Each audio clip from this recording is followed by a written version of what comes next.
జగన్మోహన్ రెడ్డి గారు too much concentration Pithapuram మీద పెట్టడం వల్ల ఆబ్వియస్గా పవన్ కళ్యాణ్ గారి మెజారిటీ పెరిగేదానికి ఆస్కారం ఉంది. ఇలా మరోవైపు పార్లమెంట్ల కోసమే మాట్లాడతాను. పార్లమెంట్లు ఎన్ని ఇచ్చారు?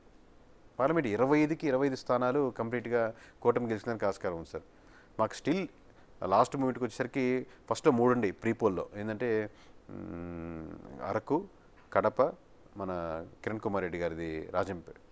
అదే కదా, మాజీ సీఎం కిరణ్ కుమార్ రెడ్డి గారిది అసలు అదంతా ఎక్స్పెక్ట్ చేయలేదు. తర్వాత ఇంకా ఆశ్చర్యం అంటే కాంగ్రెస్ నుంచి పోటీ చేస్తున్న షర్మిల గారిది కడప నియోజకవర్గం ఉంది, వాళ్ళు చాలా ఆశలు పెట్టుకున్నారు. అక్కడ కూడా టీడీపీకే ఇచ్చారు. అక్కడ కూడా టీడీపీ గెలుస్తామని ఓట్ బ్యాంకింగ్ పడలేదు సార్. టీడీపీ కోర్ బ్యాంకింగ్ టీడీపీకే ఉంది.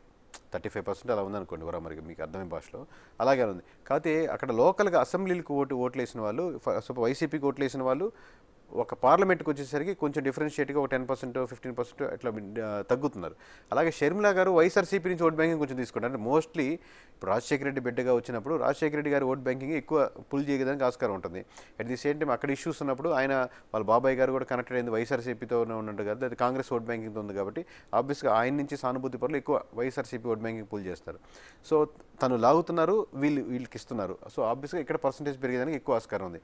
లెట్స్ అజ్యూమ్ మేము కంప్లీట్గా అక్కడ ఫెయిల్ అయినా కానీ షర్మిలకు కూడా గారికి కూడా మంచి ఓట్ బ్యాంకింగ్ వచ్చేదానికి ఆస్కారం ఉంది.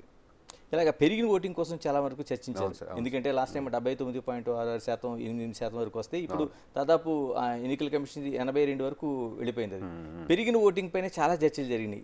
మీ అంచనాల ప్రకారం ఎవరికి వెళ్ళి పెరిగిన ఓట్ బ్యాంకింగ్ ఎప్పుడైనా అపోజిషన్కి వెళ్తుంది అనేది ఎక్కువ డిస్కస్ చేస్తూ ఉంటారు సార్. అలాగే పెరిగిన ఓట్ బ్యాంకింగ్ వీళ్ళకి అలా పెరిగిన అంటే లాస్ట్ ఎలక్షన్స్ రిజల్ట్స్ చూసుకుంటే మనకు చాలా మేము ఒక 20 రాష్ట్రాల నుంచి మనం వెరిఫై చేసిన తర్వాత 20 ఎలక్షన్స్ ఇక్కడ ఓట్ బ్యాంకింగ్ పెరిగింది అంటే ఖచ్చితంగా అది అపోజిషన్కి ఫేవర్ అవుద్ది.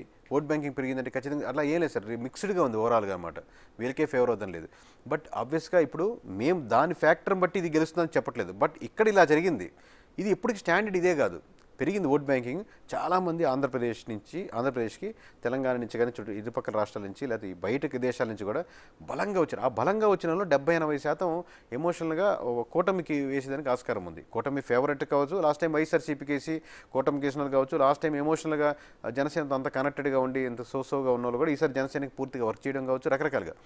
బట్ దీనికి ప్రతిసారి ఇలాగే ఉండదు. ఈసారి ఈ ఫ్యాక్టర్ ఇలా ఉంది.